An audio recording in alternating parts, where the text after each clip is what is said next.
Hi, Stuart, Allan here for CSTV. It's been a wee while since we last saw this man out in Nielsen just now, just the back end of Barhead, and we're talking to none other than JR, $1 Million Morrison. JR, welcome to CSTV. Stuart, thank you very much for having me. Good to see you back, my man. How's life been treating you? What's been happening since the last time we saw you? How long's it been? It's been a wee while. I mean, the sort of last time we had any dealings with you was really round about the Abdul Toure fight. The build up from the Fighters Reality stuff that we did with Vinnie McWilliams. Some of you will remember that, some of you won't. If you check out on YouTube, Fighters Reality, JR Morrison or Stuart Allan, you'll find it. Some quality stuff we did a few years back, but that was in the build up for the WBC title, which you fought for out in Wishaw. In Wishaw, aye. Cracking night.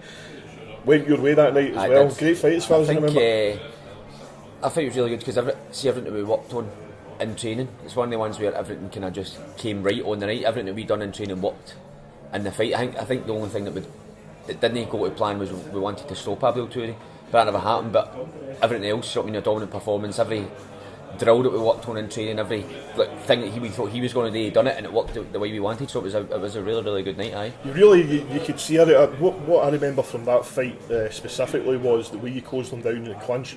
You really nullified his clinch. Every time he came in, and you could see him that he was getting frustrated with it. But every time he came into the clinch, you just shut him down. That was when you let him work. That was a big thing for us because of the height he had, and obviously the experience. You know what I mean? Sort of. Me, in comparison to him, I was relatively inexperienced compared to, obviously he's fought Macau twice, he's been at the world level, he's fought in Rico Keldo. I mean, his clinch was a bit more experienced, a bit behind us. We were just working on nullifying it, and then we knew my striking and mid-range would have beat him, which eventually it did. They worked on a lot of exits and stuff like that. So, nullifying him and then using it to my strengths, which is what happened on the night. I mean, it was not perfect, but it was close to it.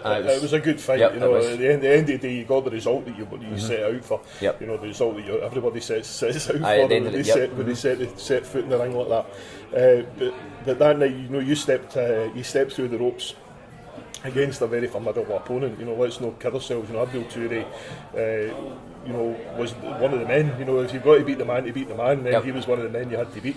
I think what made that performance and that victory a wee bit better was the fact that I was coming off a knockout loss in December. Now that was in the March, so in the December I'd come off a knockout loss, so I'd basically come off that loss, went straight back into the gym, kind of just let it go out my head, just forget about it, and then concentrate on the next opponent, which was Abdul Toure. I mean? And then I think I went in, I don't know the word, rectified, or I kind of made better for the result that I just passed. To the result that I got that night. I mean, I made myself feel better. I thought, right, this is because after that loss I was kind of going, with the day, and then that kind of reaffirmed it. Is it hard going into a fight of that size? The size of the Toure fight. Is it difficult going into a fight that size, knowing you've just come off the back of a knockout loss? Is that playing in the back of your mind at that point? I think it could be some people, but with me, it didn't really bother me much. Do you know what I mean? It didn't. It's not as if I was going in with my head doing anything like that. I was just going in. I knew the training we were doing. I knew the training we'd done previous for that fight, so it was just kind of rolled in. Do you know what I mean? It just kind of rolled in one into the other, and then when we were back in the gym, I didn't have time to think about the previous fight. Do you know what I mean? Because everything was geared towards that fight, so everything in my mind was working towards Abdul Toure. So I've kind of just went out my head. Do you know what I mean? I forgot about it. On the run up to that fight, you obviously were involved with the Fighters Reality series as well, where the cameras followed you a wee bit at home. We did interviews in the GTBA gym as well. How did that work out for you? How was that experience for you, and how was that coming into that fight? Did that make any difference to the pressure that was on you? The Fighters Reality series, I thought for me personally worked really, really well. I think there was maybe four fighters in it. I think I probably gained the most out of it. Do you know what I mean? I really bought into it, if you like. Do you know what I mean? I kind of done the most for it, and I got the most out of it, in my opinion. I didn't think it was pressure. I thought it was enjoyable. It was something different. Do you know what I mean? The only difference is, when you're training, you've got somebody videoing you, so you're kind of in your head, you're going, right, I need to make sure everything's perfect here for the cameras, but it just kind of goes. Do you know what I mean? Is there also in that as well? Is there also the thought of there's things you don't want to give away for the cameras as well? Because obviously, if you're preparing for a specific fighter, there's things that you're preparing for. There is certain bits, and then there's certain bits where you're hoping kind of gets edited out. Do you know what I mean? Because it obviously gets edited. So part of you think, right, it's not all going to get shown, so we can do certain bits. So don't get me wrong. There's some bits where the cameras are coming into the gym, and Lloyd, who's my coach, he was saying well, this is what we'll do. We'll not show them that, but we'll show them this. Do you know what I mean? So you can select what you're showing. which will work to your benefit. Well, hopefully a wee bit later on, maybe next month you'll come into the gym and see how you're getting on in there as well. Brilliant. This is only part one, folks, of this. What JR's doing at the moment. We'll follow this up with another video on the run up to the MTB Winter War, which you're going to be fighting on 2nd of December. 2nd of December, a show that I'm doing as well. Looking forward to it. Reunited, Stuart. Reunited after a long time. So after Touré, you went on to fight Ricardo Luis. For that fight, we were kind of still building the whole Fighters reality series, but it was kind of coming to an end, if you like. Yeah. So I think Vinny planned a show for June the 27th, and that didn't happen. So then, because that didn't happen, I then moved on to CAD show, which is Musclebound, like the 10-year anniversary for him opening the shop. So I moved on to that. And as much as it pains me to say it, was a kind of repeat in a December fight. I ended up getting knocked out in that fight as well, but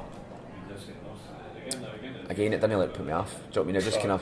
It was one of the ones where, in both fights, either side of the Abdul Touré fight, in my opinion, I was doing what I wanted to do. Do you know what I mean? It's not as if I was going in there and getting overpowered. It's not as if you were making the mistakes or you were lacking. It was just the other person was just that wee bit better on the night. Well, I disagree with you, Stuart. I'll disagree with you. I'd say on the fight previous to Touré, the fight went in my way. Do you know what I mean? I was basically kind of predicting what happens. Not the foot sounding kind of big-headed and that. Do you know what I mean? It was going my way. I was predicting the pace. I was kind of doing it like that. And then in the 5th round, as I say, it's one shot, one kill. Do you know what I mean?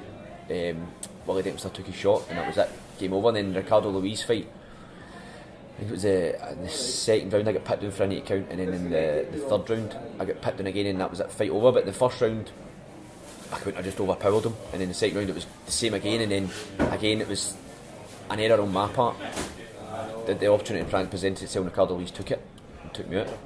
It is a game where you've got to be on the ball every second that you're in there. You can't afford to let your guard down, especially the level you're fighting at. It's not as if you're fighting on junior shows anymore. No. You're fighting at the highest levels here, and you've got to be on your guard. Your game's got to be top notch as soon as from when you step through those ropes to when you step back. You need to be sharp, which sometimes I'm no. So I mean, sometimes there's a wee lapse in concentration. If I'm getting a lot of success, then the kind of cockiness and the confidence starts kicking in. Do you know what I mean? It's look at me, whereas that shouldn't be the case. I mean, you should be for the first belt to the last belt. One should belt, and you should just continue to do it until your opponent's out of there, and then you can react to it after that and do what you want after that. But while you're in there, you've got punches and elbows and knees coming towards you. Do you know what I mean?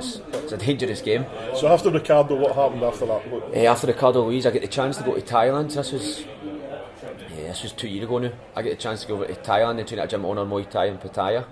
I was Andy Miller, he's still out there now. He's doing really well. He's doing really well out there just now. So we trained Andy before he went, and Andy obviously messaged me and said there's an opportunity, would you up for it? And I jumped at it, do you know what I mean? So I went over there, and I had 3 fights earlier, 2 wins, 1 loss. I fought a French opponent, I fought a Thai opponent, and because I won the first 2, I get the chance to fight on the Max Sunday show, which is a big one. It's broadcast on live TV. I fought on that, and then it was the same outcome as before, where I get knocked out, and that time it was in the 1st round. That was quite a bad one. I got put down 3 times in the 1st round in that, but after the first time, obviously you go down, you get your 8 count. I don't remember a thing, even to this day. I don't know. It was just fighting on autopilot. Do you know what I mean? Which I think it's good for me, because it shows that I can, even though I'm an 8 count, in my mind and in my heart, I'm saying get up and fight. And I'm doing it, without even knowing what's going on about me. I'm still fighting, and I get put down again, I get up again. So. From a pundit's view, it's something that always worries me. I must admit, when I hear fighters talking about they were fighting on autopilot, they don't remember much about what happened in the round, especially after a knockdown. It always concerns me how much is that is just getting on with the job, and how much of that is actual damage. You know what I mean? There's always that concern. I think if you're looking for the outside, see what you're saying with a pundit, I think if you're looking for the outside, you could maybe class it and say it's no stupidness, but it's like damage you don't essentially need to take, but you know the risks when you're getting in. Do you know what I mean? So and you're not. It's a kind of old cliche saying, but I mean, you're going to go out in your shield. Do you know what I mean? You're not going to go in there and go off, but knocked him right. That's me. I'm done here. That's the thing. I mean, I've been in the game for over 10 years now. This is me. I'm my 10th year in fight sports. Been about the game for a lot longer than that, but actually working in fight sports is 10 years for me now. And over the years, it's something that I've found. I don't know. It's certainly no unique to Scottish fighters, but it seems to be. Something about Scottish fighters that I see this mentality of going out in your field. There isn't any giving up. There isn't any going up. No, I've had enough here. I'm just going to go. Keep going until you're stopped. Aye. Until you can't remember. Until you can't remember. Until your opponent stops you. And then they need to tell you. Then they go, what happened to you? That's what happened to me. That's how. After that fight in Thailand, obviously I came home. So I was over in Thailand for 8 weeks. I came home, back to my work. I was getting really bad headaches, like I couldn't look at lights and stuff like that. So I was kind of walking about, and I was having to walk about like that in my work. Do you know what I mean? I think there's something definitely not right here. So I booked in to get it. My doctor referred me for an MRI scan. So I went for an MRI scan to make sure everything was alright in my head. Turns out everything was. But the doctor had recommended me to take the rest of that year off. See, because he basically said if you were a professional boxer, you wouldn't be able to fight. The board of control would have basically told you to take the time off. He said you're in Thai boxing. He said so you don't have that. He said you need to take it upon yourself. He said you just go, I need a rest for this, because he added it up, and he basically said that the amount of concussions I'd had in the space of 12 months is that you need to take a wee bit of time here for yourself. Yep. So, but like I say, it's a fight game. Do you know what I mean? I took a wee bit of time, and then kind of just ran with it, just kind of fell into a cycle of laziness.